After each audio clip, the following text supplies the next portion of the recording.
The information provided in this podcast is intended for informational and educational purposes only. While I am a licensed property and casualty professional, I am not an attorney, and nothing discussed should be interpreted as legal advice. Every situation is unique, and laws and insurance policies vary by state and circumstance. For advice specific to your situation, please consult a qualified attorney or licensed insurance professional in your state.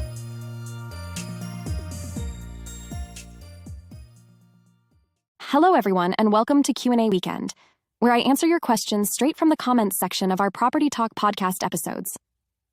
Every Saturday or Sunday, I take the most popular or interesting questions from our listeners, homeowners, renters, and even insurance pros, and break them down into real, easy-to-understand answers. So, let's dive into today's questions. Welcome back to Property Talk. I'm your host, Charisse.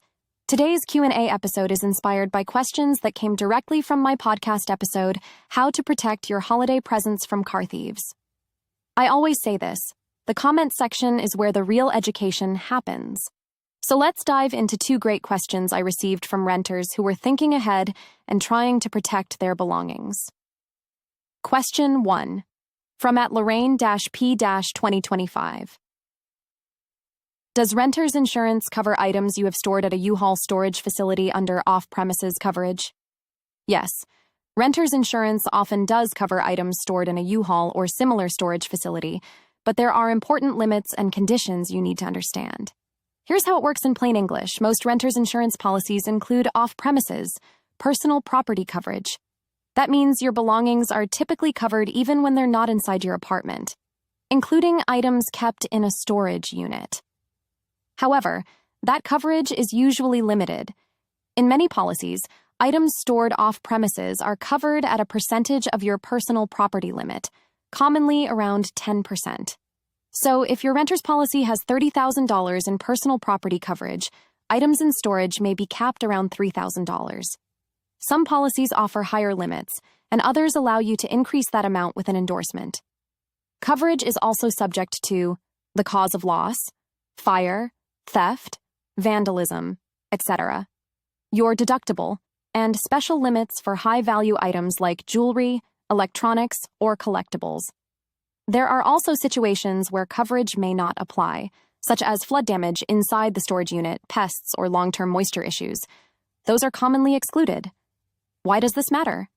Renters often store belongings during moves, renovations, or life transitions, assuming everything is fully protected.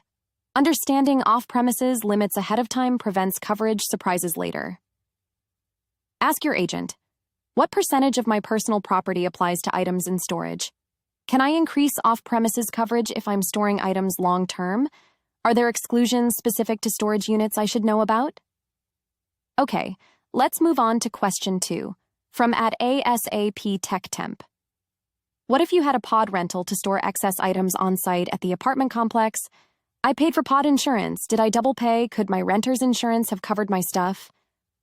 When a pod is physically located in your driveway or directly on the premises you rent, renter's insurance often treats this as on-premises coverage rather than off-premises.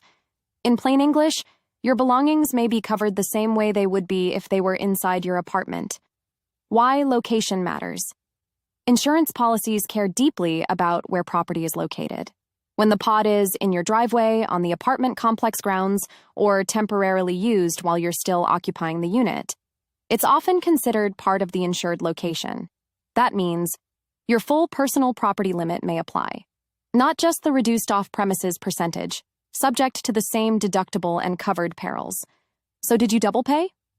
Possibly.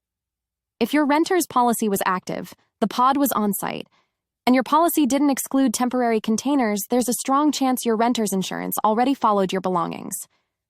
Important caveats. Some policies limit coverage for containers. Flood or long-term exposure may still be excluded. High-value items may need endorsements. Long-term storage versus temporary use matters. Here's my takeaway. If the pod is in your driveway, your renter's insurance likely already follows your stuff. A quick policy review could save real money. Insurance doesn't fail people. Explanations do. Thanks for joining me for Q&A Sunday. Until next time, stay prepared and stay insured. See you next week.